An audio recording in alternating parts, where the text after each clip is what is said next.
Après des 16e de finale ambition, on se retrouve pour les 8e de finale pronostic qui commencent dès ce soir. Avant ça, générique.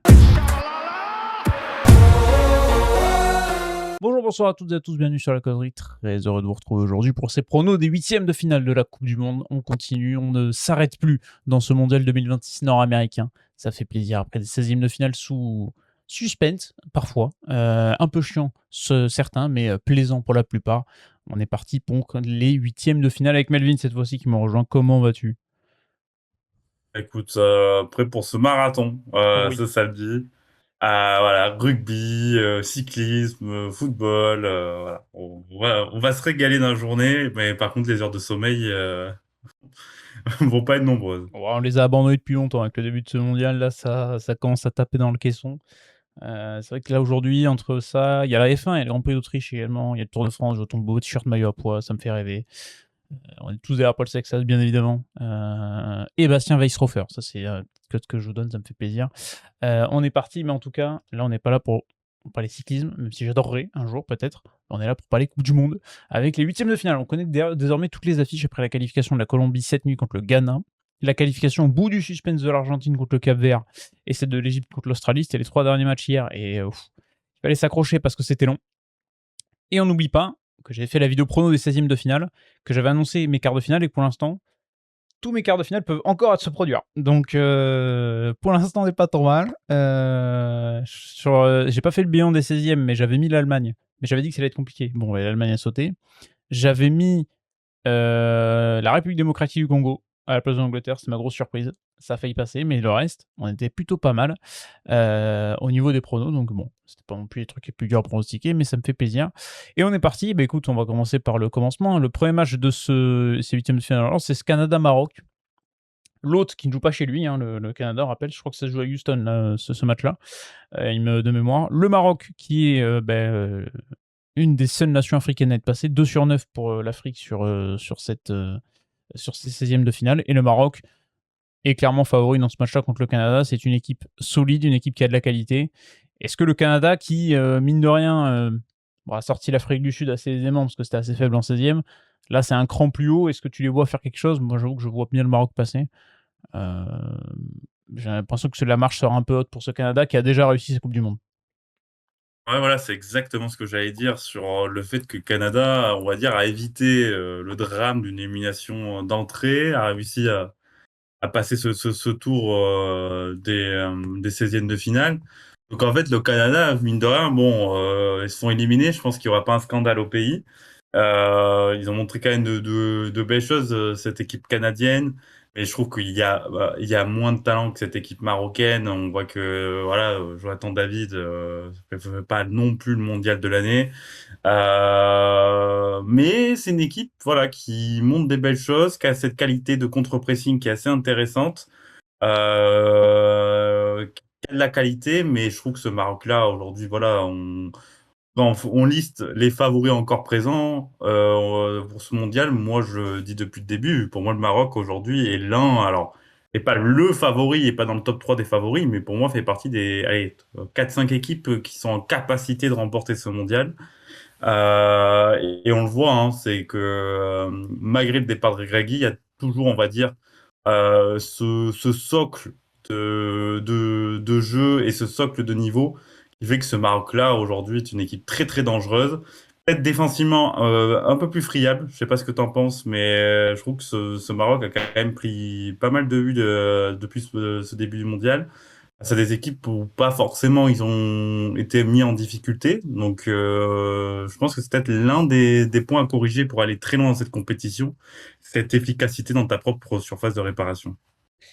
Moi, je trouve qu'ils ont parfois des temps faibles, ce Maroc-là, sur cette compétition. Alors, ça joue beaucoup plus qu'en 2022, forcément, parce que le Regragui Ball, c'était un peu tous derrière. 61,7% de possession moyenne pour le Maroc depuis le début de ce mondial. Quand tu as joué le Brésil et les Pays-Bas, notamment, c'est quand même pas trop mal. Mais contre les Pays-Bas en 16e, ils ont ce temps faible où ils prennent ce but. Mais bon, les Pays-Bas ont arrêté de jouer complet à partir de la seconde période, donc ils ont pris le jeu à leur compte. Ils ont marqué, ils sont allés au péno. Et forcément, Yacine Bounou nous a encore sorti une performance XXL sur cette séance de tir au but. Je vois le Maroc passer également. Je vois ce France-Maroc parce que c'est le deuxième match, c'est Paraguay-France, c'est ce soir. L'équipe de France est favorite. Attention, le Paraguay, ça va jouer sous un temps très chaud.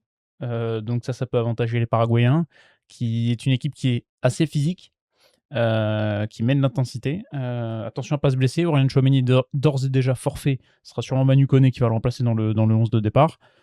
La France est favorite, mais bon, le Paraguay l'a déjà fait contre une Allemagne. Alors une Allemagne horrible, on avait prévenu que l'Allemagne était horrible. Mais attention à pas sous-estimer ce Paraguay, la France doit passer normalement, doit faire le taf. Je vois bien ce France-Maroc en quart de finale, je vois pas ce qui peut en empêcher, très honnêtement.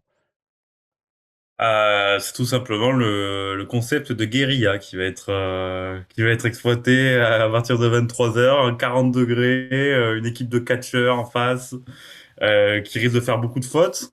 Mais on va dire que l'équipe de France a besoin de ce genre de match vraiment pour s'affirmer parce que pour l'instant, mine de rien, t'as eu une facilité depuis le début du mondial insolente, mais parce que tu l'as provoqué aussi et parce que t'as cette puissance offensive qui est peut-être, quand je dis peut-être, qui est sans doute la meilleure du mondial. Mais voilà, moi j'attends ce match un peu galérien où c'est difficile, que les Paraguayens te bousculent un peu, mais que tu passes, mais tu te dis, ben en fait, même dans la difficulté, cette équipe a ses ressorts mentaux parce que pour l'instant, mentalement, cette équipe de France n'a pas été mise en difficulté, à part peut-être au moment où le Sénégal est revenu à 2-1. Mais voilà, pour l'instant, tout roule pour l'équipe de France. Mais voilà, j'attends ce match un peu plus compliqué. J'espère qu'il n'y aura pas de blessés sur le plan offensif parce qu'il risque d'avoir beaucoup de fautes paraguayennes. Mais voilà, je me dis, par contre, ça peut être un match pour les remplaçants. Tu vois, un Ryan Cherki, je me dis, sur une entrée en jeu, il peut peut-être débloquer la situation face à un bloc paraguayen voilà, qui va défendre et qui va miser sur les contres avec les deux alliances sur le côté qui sont Almiron et Enciso. Exactement, je vois bien ce match débloquer peut-être un coup de pied arrêté, tu vois? L'heure de gloire d'un défenseur de la tête ou d'un derrière un Rabiot, en coup de casque comme ça qui va débloquer une situation qui peut être un peu Ah, fermée. c'est vrai que pour l'instant, c'est assez rare pour justement le souligner, c'est que tous tes buts sont marqués par des joueurs offensifs, hein, si je ne me trompe pas. Bah oui, Donc parce que ça, Mbappé en a marqué à peu près 42. Dembélé s'est offert, le c'est triplé, assez Barcola, rare, Doué, ouais. surtout pour l'équipe de France. Je pense Ouais. que sur le mandat Didier Deschamps, c'est jamais arrivé, et même je pense, ne serait-ce un ratio 75-25 de buts de joueurs offensifs et le reste, je pense que c'est jamais arrivé aussi. Donc voilà, à voir, mais je suis comme toi, je vois pas cette équipe de France perdre contre le Paraguay, mais même si je m'attends à un match vraiment compliqué. Voilà, je ne m'attends pas à une victoire 3-0. Je l'espère, honnêtement. Ça nous évitera quelques sueurs froides. Mais voilà, attention à se méfier face à cette qualité paraguayenne et paraguayen qui voilà, était absent depuis le Mondial 2010 de mémoire, et qui était sorti quart de finale, pareil, justement contre l'Espagne 1-0, je crois, de mémoire. Donc ça avait été un match aussi rude. Donc cette équipe paraguayenne, quand même, mine de rien, a cette grinta qui peut nous bousculer, je trouve. Ouais, c'est ça, attention. Et le petit Galarza là, au milieu de terrain, je peux te dire que lui contre Ouais. l'Allemagne, il a envoyé j'ai adoré son match, même s'il a envoyé un match quand même, rude. Mais le Paraguay est l'équipe, qui a le plus de courses à haute intensité sur les huitièmes de finalistes et la France est l'une des équipes qui a le moins couru de tout le mondial, avec la moins de courses à haute intensité. Donc, ils sont encore un peu frais. Ils peuvent le faire largement, mais c'est parce qu'ils dominent tellement, leur match que, peut-être que cette fraîcheur paiera sur la fin du mondial et pour ça, il faudra passer le petit piège paraguayen. Mais j'ai l'impression que les pièges tendus à l'équipe de France depuis le début du mondial, enfin, j'ai rarement été aussi serein avec une équipe de France sur une grande compétition. Donc, on va l'avoir, ce France-Maroc en quart de finale. Et ça va être un match qui va être bien sympathique. Je vais me régaler.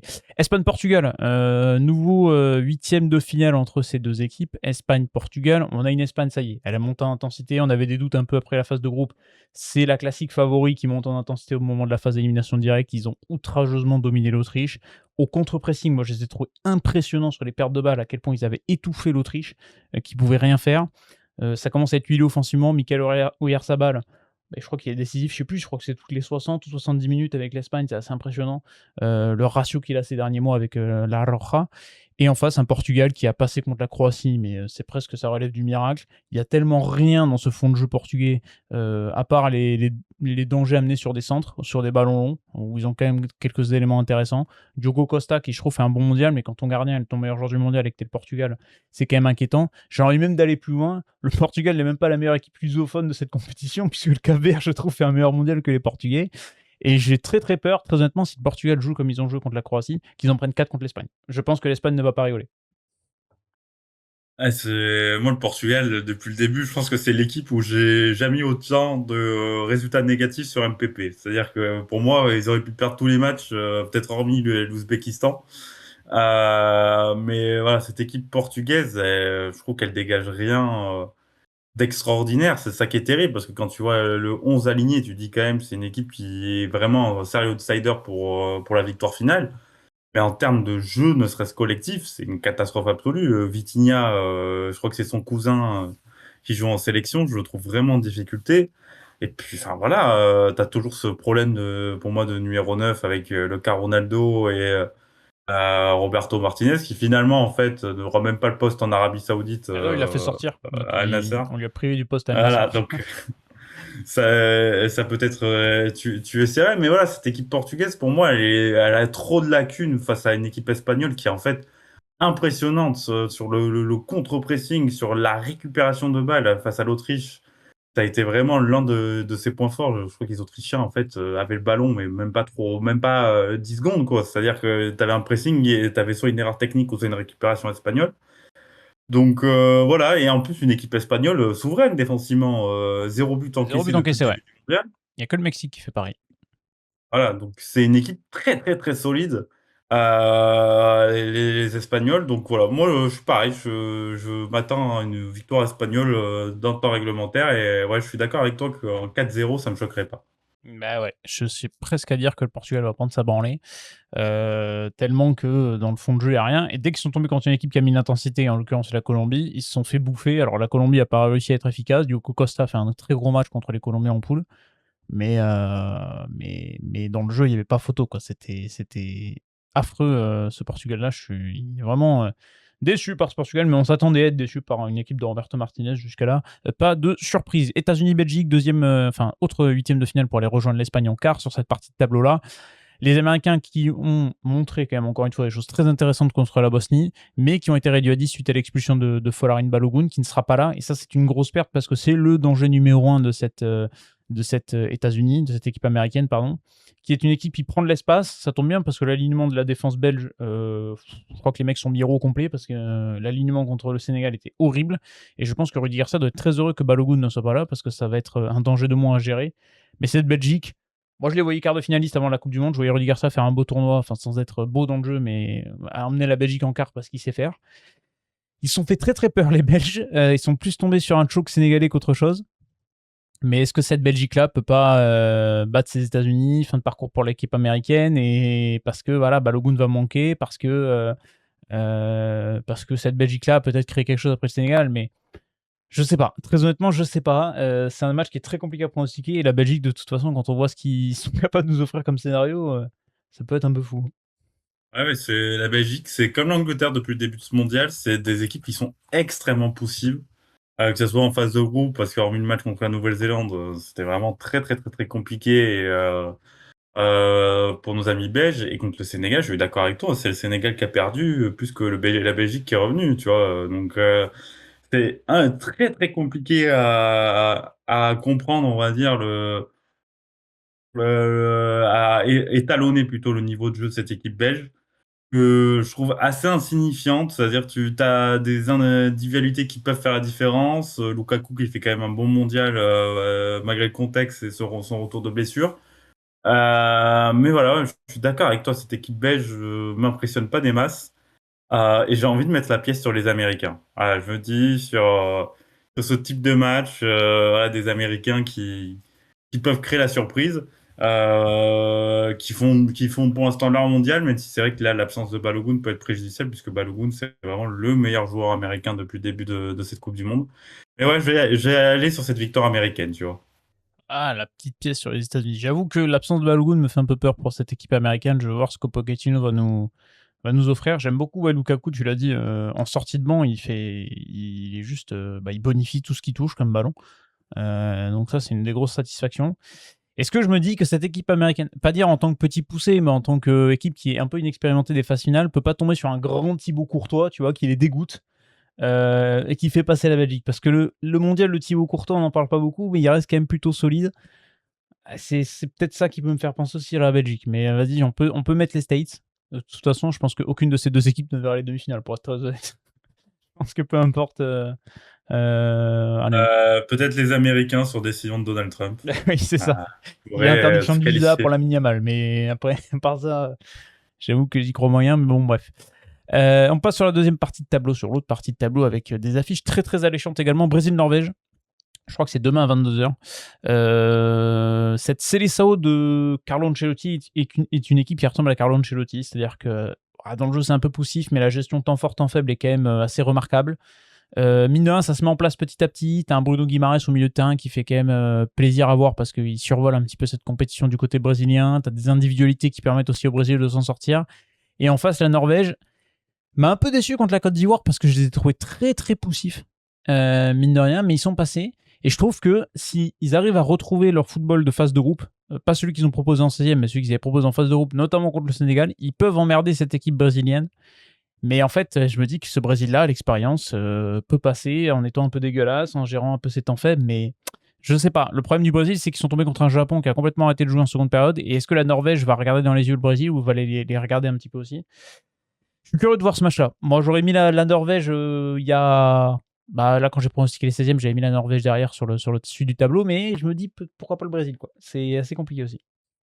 Ouais, c'est l'un des matchs pour moi qui est le plus emballant de ces 8e de finale, je trouve très alléchant. Ouais, le Brésil, Ancelotti qui fait sa méthode, hein, qui est connue, c'est-à-dire qu'il repose tout sur ses cadres, un bon vieux 4-3-3, et voilà, ça joue sur le mental. Mais c'est vrai que cette équipe brésilienne, depuis le début de la compétition, elle dégage rien d'extraordinaire finalement. Moi, j'ai pas été hyper emballé, par cette équipe brésilienne, mais ça passe.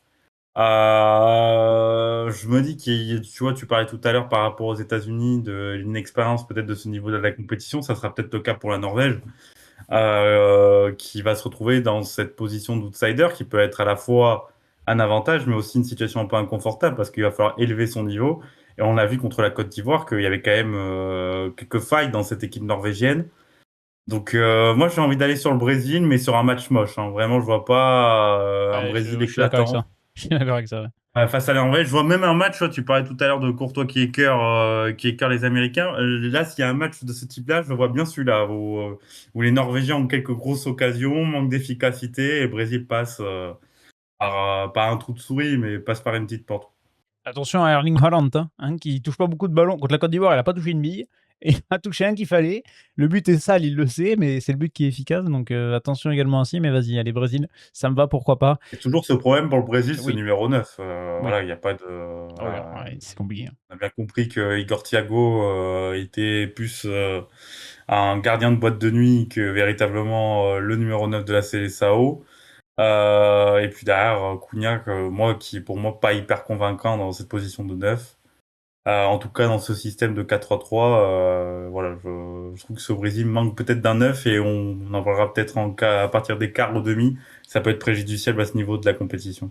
Et quel adversaire pour le Brésil en quart de finale? Le Mexique ou l'Angleterre? L'Angleterre n'a jamais gagné un match à Mexico dans son histoire. 3 rencontres à Mexico. Dans l'enfer de l'Azteca. 0 victoire pour cette équipe d'Angleterre qui s'est sortie du piège de la République démocratique du Congo. Vous connaissez mon avis sur l'Angleterre depuis le début. Contre les blocs bas, ils vont en chier terrible parce qu'ils n'ont aucun élément pour se défaire de ces blocs bas. Par contre, contre des équipes qui vont un peu pour ouvrir le jeu, qui vont un petit peu offrir de l'espace, cette Angleterre peut être redoutable. Et j'ai peur que le Mexique joue un peu trop justement et facilite un petit peu le travail de cette Angleterre. Je suis très curieux de voir ce Mexique-là qui me tente bien depuis le début de ce mondial, mais là, ils ont vraiment une marche supplémentaire à franchir, une équipe qui offre encore plus d'adversité. Le Mexique qui n'a pas pris un but depuis le début de ce mondial, c'est un des matchs qui me hype le plus. Pour l'instant, l'horaire est conservé parce qu'on parlait d'un changement d'horaire, parce qu'il y a potentiellement des tempêtes, etc. Si l'horaire change et qu'ils les font jouer à midi plein cagnard, là, les Anglais sous le soleil de Mexico, je veux dire que les pauvres, ils vont en chier terrible. Mais en fait, j'aime trop la belle histoire Mexique, mais je sens que l'Angleterre peut être un peu les méchants de cette histoire et nous priver de cette belle histoire. Ouais, le Mexique qui a, pour moi, été très impressionnant dans leur 116e de finale contre l'Équateur dans sa gestion. Et depuis le début du mondial, parce que le Mexique est resté sur une Coupe du Monde 2022 ratée. Et mine de rien, montre de très très belles choses. Pour moi, c'est l'équipe voilà, nord-américaine qui m'emballe le plus dans ce début de mondial. Et il y a cette malédiction des huitièmes de finale, surtout aussi pour les Mexicains, qui doit trotter dans les têtes. Et je suis d'accord avec toi, les Anglais ont tout pour jouer le rôle du méchant. Cette équipe anglaise qui est très moche, enfin franchement, est pas du tout extraordinaire depuis le début du mondial, mais qui passe toujours et un peu dans ce mantra qu'a voulu mettre en place Thomas Tuchel, c'est-à-dire le collectif avant tout, les individualités en moins, mais ce collectif fort qui peut t'amener très loin. C'est pour ça que moi j'allais sur l'Angleterre. Voilà, je m'attends à un match très très équilibré, mais les Anglais qui passent, et tu vois, même un petit séance de tir au but, ça me choquerait pas. Ouais, vraiment. Et t'as certaines individualités qui sauvent un petit peu le mondial de l'Angleterre, hein. Je trouve que Jude Bellingham et Harry Kane sont un peu les arbres qui cachent la forêt quand même parfois, parce que les matchs des ailiers anglais, c'est quand même assez difficile. J'avais bien aimé leur rentrée Saka Rashford contre la Croatie au premier match, mais alors depuis, Madueke, Gordon, Rashford, c'est quand même très très compliqué. Ah, si on a un Brésil-Angleterre entre deux équipes très très moches en quart de finale, je sais pas ce que ça peut donner, mais ça peut me hyper, mais de manière malsaine. Je pense ce match-là, mais bon. Dernière partie, Argentine-Égypte, c'est un match qui, attention, la bande, les Égyptiens, vous savez comment on les surnomme en Afrique, ce sont les méchants, ce sont le football bien défensif, bien moche, qu'ils n'ont pas forcément mis en place depuis le début de ce mondial, parce que moi j'ai trouvé qu'ils étaient très joueurs, ces Égyptiens, depuis le début de cette Coupe du Monde. Ils ont un peu renié leurs principes sur le dernier match, notamment contre l'Iran.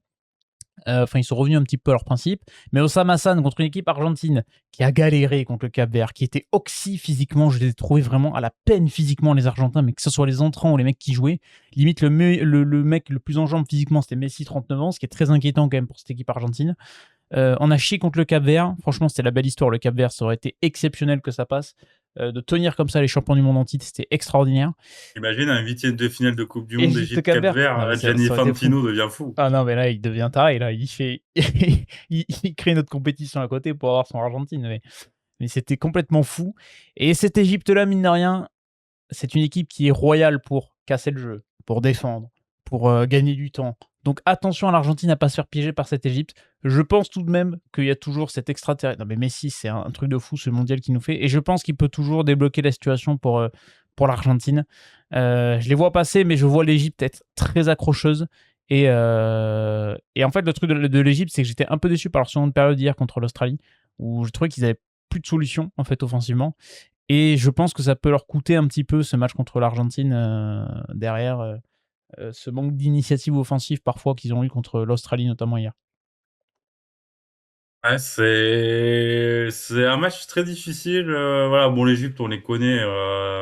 C'est la philosophie, on va dire, de cette nation. C'est une équipe qui privilégie un football restrictif, défensif, et parfois un peu à outrance. Et voilà, en Afrique, des fois, on peste sur ça et ça peut peut-être leur coûter sur certains matchs. Mais attention pour cette équipe argentine qui est loin d'être royale. Là, on l'a vu vraiment sur le Cap-Vert. Alors le Cap-Vert fait un énorme match. Est-ce que l'Égypte est capable elle aussi proposer ce type de match? Mais je trouve qu'il y a des failles, notamment défensivement, mais ça c'est pas une surprise dans cette équipe argentine. Et pour moi, voilà, même en 2022, on sait qu'en défense c'était pas non plus royal. Voilà, match hyper quand même compliqué à pronostiquer parce que l'Argentine est favori, mais t'as envie quand même Ouais, d'aller t'as sortir, envie de titiller un peu pourquoi le truc. pas, ce match un peu fou avec une Égypte qui te les pousse au tir au but, ça me Osama choquerait Hassan sur pas, le tu banc, va vois. falloir le regarder, hein, parce que je pense qu'il peut devenir fou, hein. Parce que moi, il me régale, hein, sur le banc. Depuis qu'il est sur le banc de l'Égypte, il est complètement fou ce mec. Et il me régale, je l'aime trop. Il peut devenir fou. Donc, je pense que ça peut couper. Allez, moi je vais aller sur le pronostic victoire de l'Argentine 1-0. Un petit coup de patte, peut-être de Messi ou quelque chose pour sauver cette équipe Mais argentine, ce qui mais est qui, je les vois galérer. Ouais, je les vois galérer aussi, mais ce qui est terrible, c'est qu'en fait, quand tu regardes le match d'hier, si Messi ne prend pas l'initiative, ben en fait, qui la prend dans cette équipe? Et personne. J'ai l'impression qu'on est un peu dans l'excès, c'est-à-dire qu'on a loué en phase de en disant oh, ils sont tous, il y a un collectif qui est tous au service de Messi. Mais en fait, j'ai l'impression que là, ils Là, sont c'est un un peu peu dans trop. l'excès Ouais. de c'est Messi, c'est Messi, Messi, Messi. Sauf que tu as des joueurs de qualité et je suis désolé, pour gagner une Coupe du Monde, Messi peut avoir un match sans. Donc, si t'as pas d'autre solution de rechange que miser sur Lionel Messi, bah, ça risque d'être quand même un peu court pour conserver sa couronne. Mais c'est totalement ça. Et en fait, quand tu vois le match de Lautaro, quand tu vois l'entrée de Julian Alvarez hier, waouh. Et puis les changements de Scaloni, en fait. J'ai l'impression que Scaloni, il a ses changements qui sont prévus, tu sais, avant le match. Il a sa liste de joueurs qui doit rentrer à telle minute. Mais en fait, ça n'a aucun sens avec la lecture du match. Hier, quand il sort Rodrigo de Paul, qui commence à rentrer en fin de son match, et quand il commence à être bien, le mec le sort, j'ai pas compris. Donc il y a ça aussi. Et la lecture de jeu de Scaloni va être intéressante sur la suite du mondial, parce que il peut passer à côté, attention. Je l'ai trouvé pas très inspiré hier, en tout cas, Après, contre le Cap Vert. l'avantage pour l'Argentine, c'est que quand tu vois les parties de tableau, ils sont quand même plutôt bien lotis. Ah Parce ouais, que mais là, on va en parler juste après. Hein. Cette Colombie-là, on peut en parler maintenant, mais moi, cette Colombie-là, je la vois très très haut. Parce que depuis le début du mondial, collectivement, c'est huilé, défensivement, c'est solide. Il manque cette efficacité offensive. C'est peut-être ça qui peut leur coûter cher sur la suite. Mais je trouve que c'est l'une des équipes les plus impressionnantes depuis le début de cette Coupe du Monde, c'est cette Colombie, avec la France. Je les mets dedans. Et je les mets passer contre la Suisse. l'avantage de cette équipe colombienne, c'est que là, ils vont tomber contre Suisse, pour moi, qui est pas du tout impressionnante et qui a profité surtout du fiasco algérien Oh oui. et de la masterclass tactique de Vladimir Petkovic, qui a inventé un système ultra offensif, Bah, c'est-à-dire ne pas jouer du tout avec d'avant-centre. J'ai vu ça et j'ai vu la Et Bologna le faire. Mais voilà, c'est tout. voilà. Donc, il n'y a pas eu l'animation, ce qui fait que la Suisse, en fait, j'ai envie de dire, n'a pas non plus forcé son talent pour battre cette équipe algérienne. Mais depuis même le début de la compétition, cette équipe suisse, elle ne m'impressionne pas. Et j'ai même envie de te dire, le mandat de Murat Yakin ne m'impressionne pas, franchement. Donc, ouais, j'ai envie d'aller sur cette équipe colombienne. Je veux dire, emballer cette rencontre, t'as quand même des joueurs de qualité. Tu as toujours cet éternel Rames Rodriguez. Ben voilà, tu as cette équipe colombienne qui est franchement voilà, fait le taf. Et c'est pour moi l'une des petites surprises parce que la Colombie quand même avait un peu baissé de pied depuis quelques années. Et là, franchement, voilà, ils sont là, ils font leur taf. J'espère que James sera là. Parce que à la mi-temps, il est sorti contre le Ghana, ça m'a fait un peu peur. Son mondial est très qualitatif, mais en fait, le problème, c'est que vu que la Colombie joue tout le temps la nuit à 3h du mat, personne ne les regarde, alors qu'ils sont vraiment impressionnants, encore une fois. Ils ont marqué très tôt hier contre le Ghana pour assurer, et ça passe. Mais cette Colombie-là, moi, vous le savez, depuis le début, je les vois très long. Enfin, depuis le début, non, je les voyais pas très loin en poule, mais quand j'ai vu les matchs, je les vois aller assez loin. On se finit le bracket, quart de finale France-Maroc, du coup. Là, c'est... Allez, France. Ce match me fait rêver, vous savez. En tant que franco-marocain, ce match me fait absolument rêver. C'est exceptionnel. Mais la France est vraiment trop forte, en fait. C'est juste nimp. Cette équipe. C'est nimp. Bon, Espagne, contre les États-Unis, ça y est. Espagne. Voilà, les Américains, on a bien rigolé.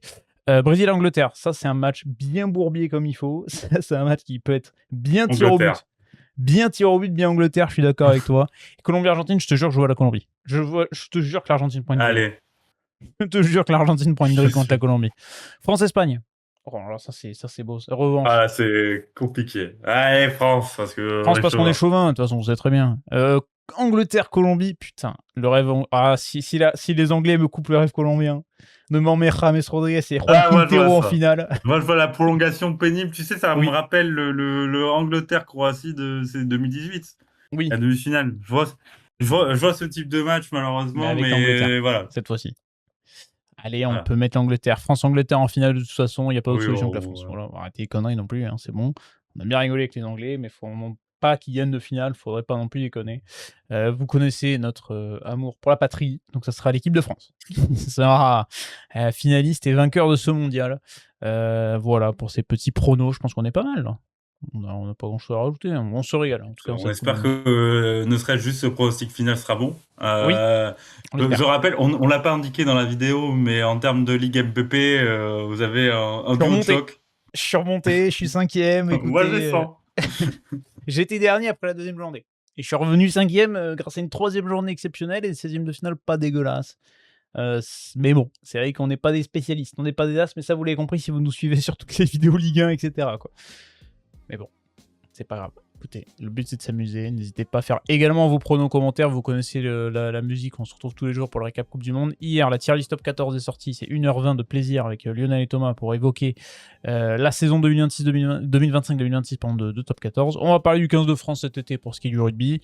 Pour ce qui est du foot, et bien on continuera à parler de la Coupe du Monde. On fera un petit point Ligue 1 parce qu'il se passe 2-3 petites dingueries en Ligue 1 cet été-là. Hein. Il s'est passé des choses. On n'en parle pas parce que c'est la Coupe du Monde, mais on suit. Hein. Le Stade Rennais qui a déjà claqué 50 patates sur le mercato. Mais qui n'était pas qu'on l'a vu passer celui-là, mais bon. Voilà. C'était pour cette petite vidéo. J'ai plus qu'à vous souhaiter un très très bon week-end, très long. Bon début de Tour de France, bon Grand Prix de F1, bon match de rugby pour ceux qui ont regardé le rugby, bonne Coupe du Monde. Bref, vous connaissez la recette. Vous connaissez la musique. À demain. Ciao tout.